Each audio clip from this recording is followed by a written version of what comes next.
It happened after dessert. The laughter hadn't even faded when I opened my phone, refreshed the app, and froze. My account drained. Every dollar I had worked for, saved, guarded, gone.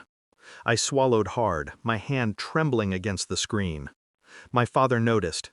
He leaned back in his chair, smirk tugging at his lips like he'd rehearsed it.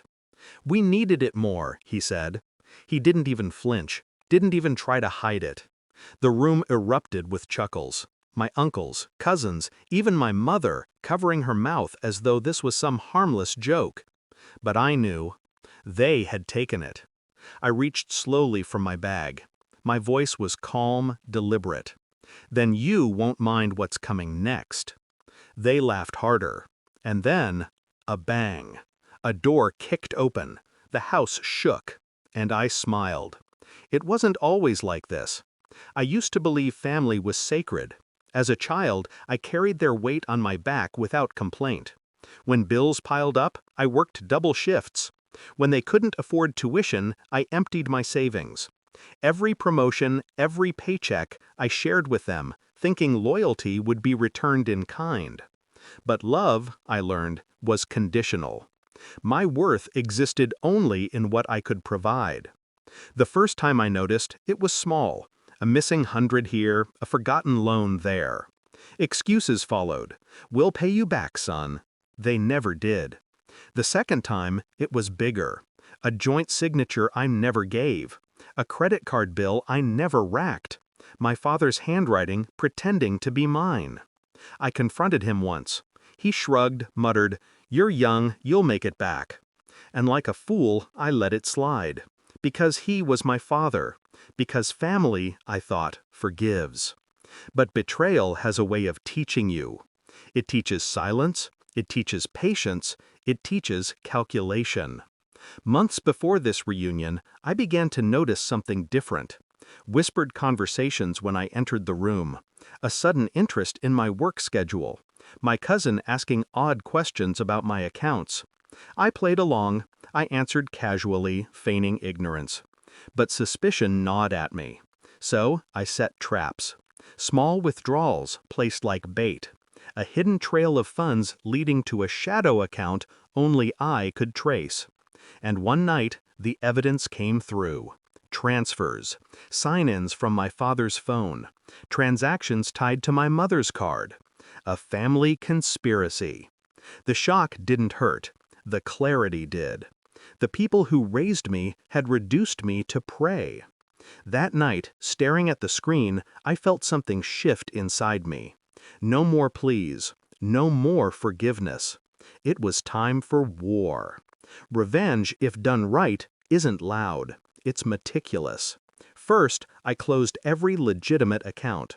Opened new ones under an LLC they couldn't trace. I rerouted my paycheck, liquidated investments, and converted assets into places they'd never find. Second, I played the role. I acted distracted, naive, still trusting. I let them believe I was still the same fool. That's when they grew bolder, asking for help more openly, suggesting I share access just in case. I agreed. Smiling, I handed them fake numbers, an account already wired with federal attention. They didn't know that every login, every transaction, every dollar they siphoned was being recorded under fraud surveillance. Third, I made calls. Lawyers, detectives, even a quiet journalist who loved stories about betrayal and theft. Each piece aligned like clockwork. All I had to do was wait. The reunion was perfect. Everyone in one place. Everyone comfortable, confident, arrogant. The food was laid out, the drinks flowing. They joked about money as if it were their birthright. My father led the conversation, boasting about how he handled finances better than anyone. I kept my face blank, hiding the storm behind my eyes. When dessert ended, I checked my phone, pretended it was the first time I noticed. My voice cracked just enough.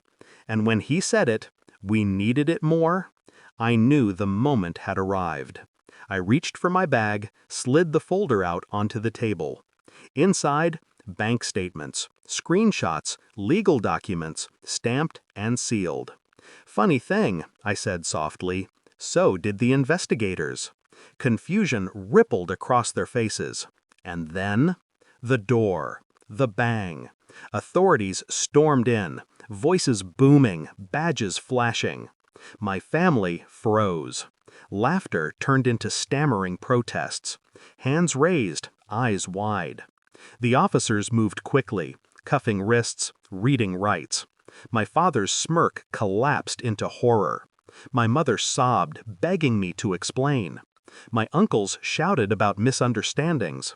I just sat back, watching, calm, silent.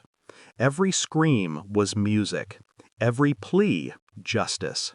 As they were dragged out, my father's eyes locked on mine. Fury, betrayal, but underneath, fear. "What did you do?" he spat. I leaned forward, my voice steady. "What you taught me." He roared, but the cuffs silenced him. They pushed him toward the door, his body jerking against their grip. And then, the house went quiet. Just me, the remnants of a broken dinner, and the echo of justice.